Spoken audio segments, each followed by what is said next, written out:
श्री शिवाय नमस्तुभ्यम। संकष्ट चतुर्थी के उपाय। यदि आपके कार्यों में बार बार विघ्न बाधा आती है और यदि आपको किसी प्रकार का कष्ट है तो करें ये उपाय। धन वैभव और लक्ष्मी की प्राप्ति होगी और सारी विघ्न बाधाएं दूर होंगी।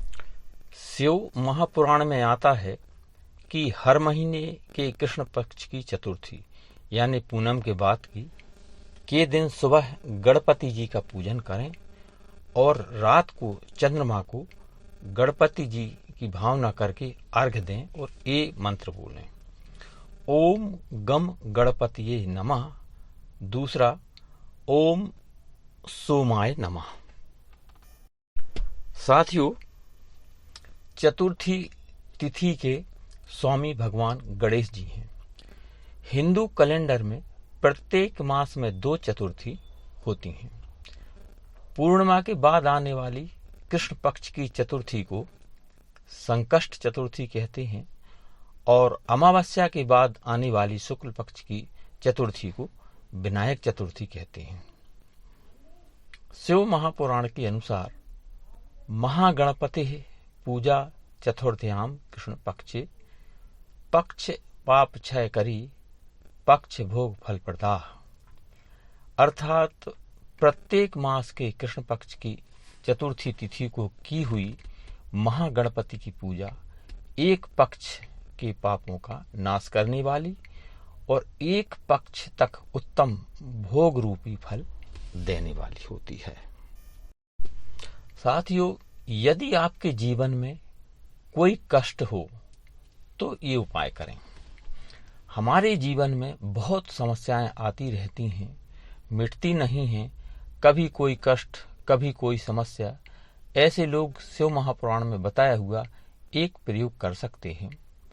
प्रयोग है कृष्ण पक्ष की चतुर्थी मतलब पूर्णिमा के बाद की चतुर्थी जो भी आती है, उस दिन सुबह 6 मंत्र बोलते हुए गणपति जी को प्रणाम करें और उनका पूजन करें। हमारे घर में बार बार कष्ट और समस्याएं आ रही हैं, वो नष्ट हो जाएं। ऐसी गणपति भगवान से प्रार्थना करें। आइए अब जानते हैं वो 6 मंत्र कौन से हैं जिनको बोलते हुए हम गणपति जी से प्रार्थना करें, महागणपति जी से। पहला है ओम सुमुखाय नमः, यानी सुंदर मुख वाले हमारे मुख पर भी सच्ची भक्ति प्रदान करें, सुंदरता बनी रहे।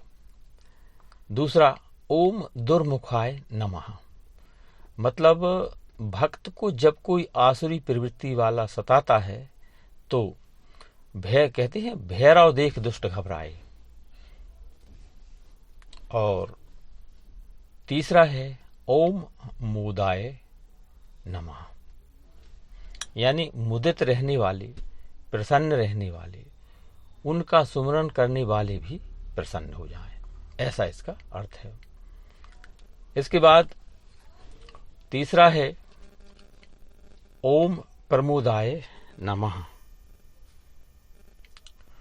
प्रमोदाय यानी दूसरों को भी आनंदित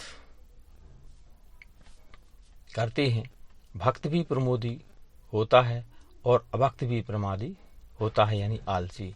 आलसी आदमी को लक्ष्मी छोड़कर चली जाती है और प्रमादी ना हो और लक्ष्मी स्थायी होती है। अगला है ओम अभिघ्नाय नमः,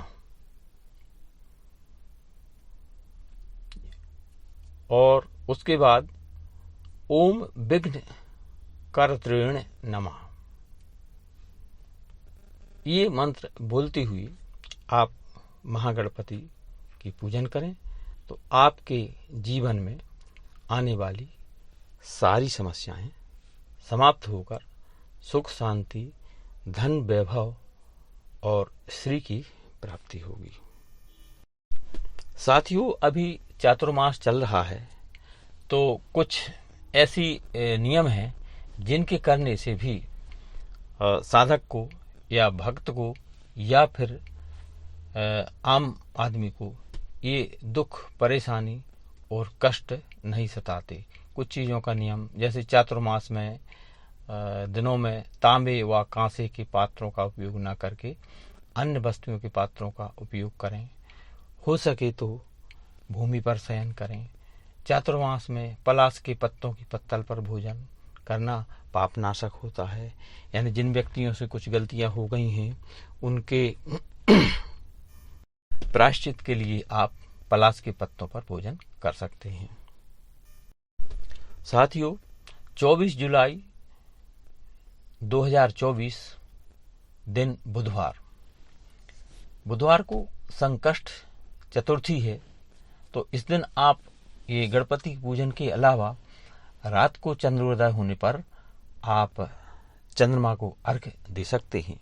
इसके पीछे लॉजिक है कि आपका चंद्र स्ट्रांग होगा, यानी चंद्रमा प्रबल होगा और आपके जीवन में जो कष्ट परेशानियां दूर आ रही हैं उसको दूर करके सुख समृद्धि प्रदान करेंगे। साथियों, वीडियो पसंद आए तो लाइक, शेयर और सब्सक्राइब करें। फेसबुक और इंस्टाग्राम पर फॉलो करें। धन्यवाद। श्री शिवाय नमस्तुभ्यम।